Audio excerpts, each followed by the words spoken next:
네, 안녕하세요.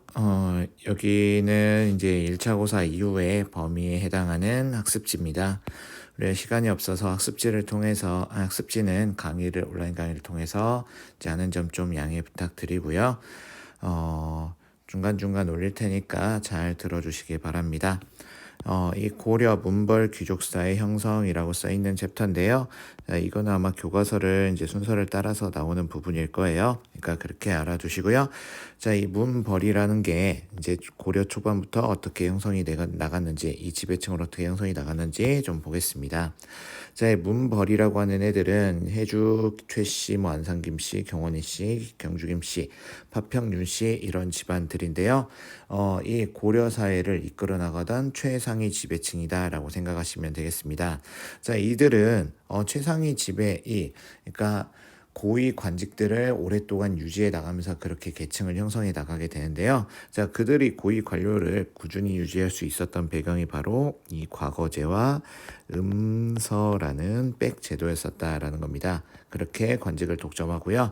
그 다음에 나란 일을 하는 대가로 받는 과전과 그 다음에 녹봉 이런 것들로 경제적 보장도 했지만 영원토로 이제 또 경제적 기반을 오랫동안 유지할 수 있는 공음전도 받았었다라는 거 같이 기억하시면 되겠습니다.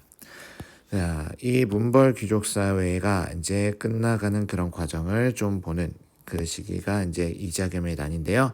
자, 이자겸의 난 시기는 이제 문벌 귀족의 보수화 이렇게 써 있는데 그것은 바로 뭐냐면 이 문벌 귀족 안에서 이제 급이 막 갈리게 된다라는 겁니다.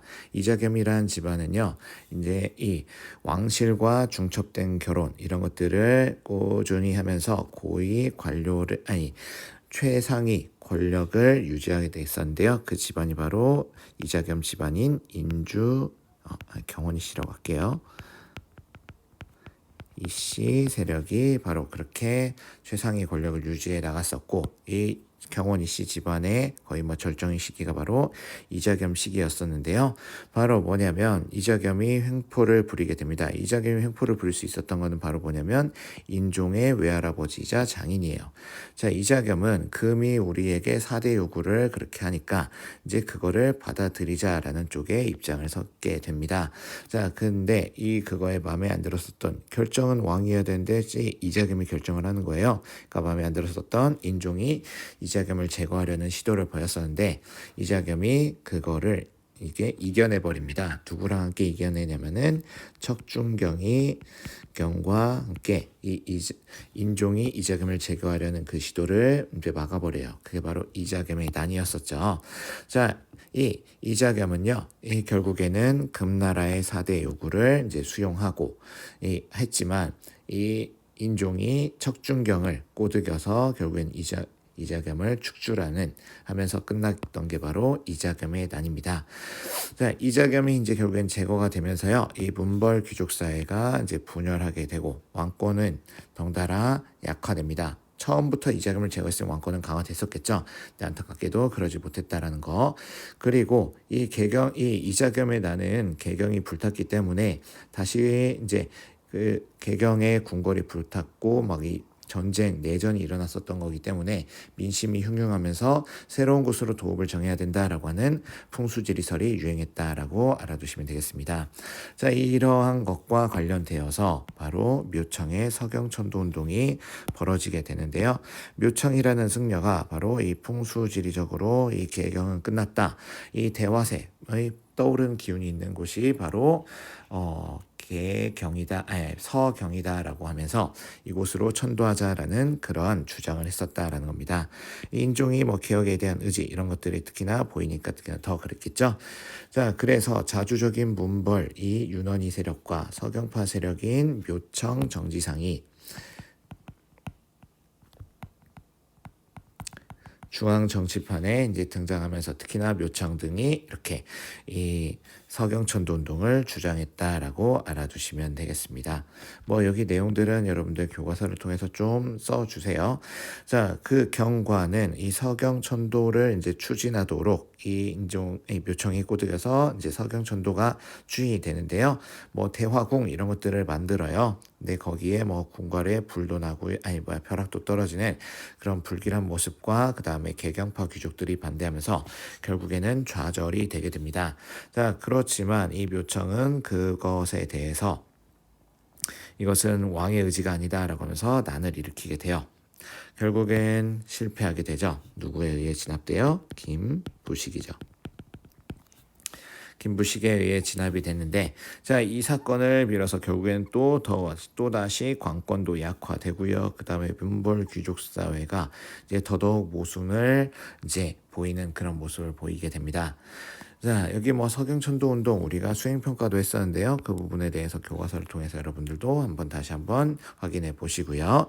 자, 이런 이 문벌 귀족 사회가 모순을 보이면서 결국에는 이 무신 정변으로까지 이어졌다라고 했었습니다. 자, 묘청의 서경천동 이후에 이 중앙 지배층이 뭐 보수화가 심화됐다라고 했는데 권력은 그 이전에 이자겸이 가져갔던 것처럼 이 김부식이 가져가게 돼요.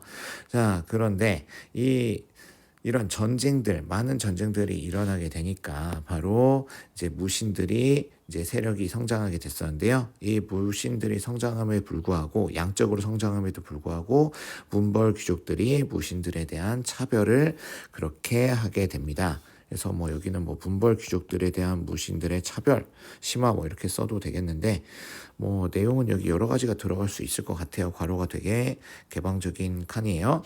자, 이 경과는 바로 이제 이 무신 정변은 정중부가 그때 당시에 무신의 제일 높은 사람이었거든요. 그래서 정중부, 이의방 이런 인물들이 바로 보현원 사건을 계기로 해가지고 정변을 이 무신들이 이제 권력을 가져가는 무신 정변을 일으키게 됩니다.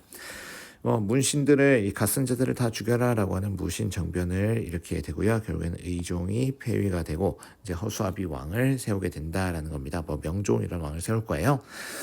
자, 결과는 문벌 귀족 사회가 결국에는 붕괴되고요. 누가 이제 중심이 되는 정권이 수립됐다? 무신들이 운영하는 정권이 수립됐다라는 겁니다. 자, 무신들은 자신들이 운영하는 그런 회의 기구에서 이제 나라를 일단 운영하겠죠. 그게 바로 회의 기구에 썼던 중방이에요. 중방을 중심으로 권력을 항세했었다라고 알아두시면 되고요. 자, 근데 이 무신 정권이 안정화되기까지는 많은 혼란, 정권 교체 이런 것들도 일어나게 되고, 그 다음에 무신들이 이 권력을 잡고 뭐 이렇게 자본을 이제 축적하는 그런 과정에서 농민 천민들을 더더욱 착취했었거든요. 그래서 많은 봉기들이 일어났었다 알아두시면 되겠습니다. 이 밑에 부분이 바로 그런 내용들일 거예요. 자, 무신 정권은 초창기 때 많은 격변이 일어나게 돼요. 정중부에서 경대승, 그 다음에 이 의민, 그리고 최충원으로 이어지는 혼란을 거치게 됩니다. 자, 그리고 농민 반란도 있게 되는데요. 뭐 조이총의 난, 그 다음에 뭐 김삼의 요심의 난, 그 다음에 뭐 공주 병학소의 난, 이거는 뭐냐? 이거는 뭐더라?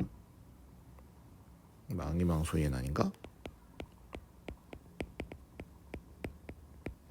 이게 뭐 이런 난들이 있습니다. 이 조이총이라고 하는 인물은 이 서경유수 조이총인데요. 이 서경에 대한 차별 때문에 이 난을 일으켰었던 서경의 지배자였어요. 근데 그때 농민들이 가세했다라는 거고요. 나머지는 일반 반란들입니다. 자, 여기 조이총의 난이 있기 때문에 내가 또 김보당의 난을 설명을 안 할 수가 없네요. 김보당의 난 같은 경우에는 당연히 뭐도 있겠어요. 문신들이 이에 대해서 반격을 할까요, 안 할까요? 반격을 하겠죠. 이거는 문신들의 반격이었습니다. 당연히 실패했지만 그런 김보당의 난도 있었다라고 알아두시면 되고요. 자, 천민들의 난도 있습니다. 전주 관노의 난이 있고요. 그 다음에 만적의 난이 있어요. 이 만적이 누구냐? 바로 여기 위에 최충원, 최씨 무신 정권을 수립했었던 최충원의 이제 집안 노비인데요. 자, 이 왕후장상의 씨가 따로 있느냐라고 하면서 이 천민들을 없애자 이런 그런 신분 해방적인 성격이 있었다라는 겁니다.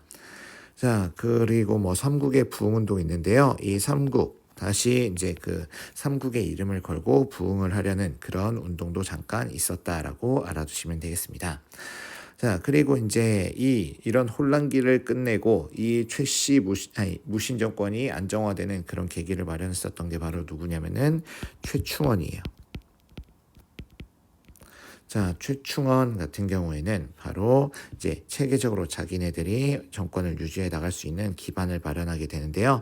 어중이 떠중이로 중방에서 나라를 운영하는 게 아니라 교정, 도감을 설치해서 이제 나라를 운영하게 되고요. 본인이 교정 별감이라는 최고 권력자의 지위에 올라요. 자, 그리고 경대승 때 만들었었던 이제 도방이죠. 도방을 이제 사병 조직을 확대해서 경호하고 탄압하는 그런 목적으로 삼게 됩니다. 자, 아들에게 권력을 넘기게 되는데요. 그게 바로 최우라는 인물이죠. 최우는 한술 더 떠서 아예 자기의 집에 서 인사권을 행사할 수 있는 정방이라는 걸 설치하게 돼요. 자, 그리고 이제 그래도 문신들을 좀 써먹어야 되겠죠. 그래서 문신들을 이제 좌문을 할 수 있는 기구인 서방도 설치하게 됩니다. 그리고 이제 치안과 그 다음에 정권을 유지할 수 있는 이거는 뭐 야별초라고 해야 되나요? 이게 바로 이제 야별초 뭐 해가지고요. 얘네들이 모여서 삼별초가 돼요. 자, 그런 애들이 조작됐다라고 생각하시면 되겠습니다. 일단은 여기까지 할게요.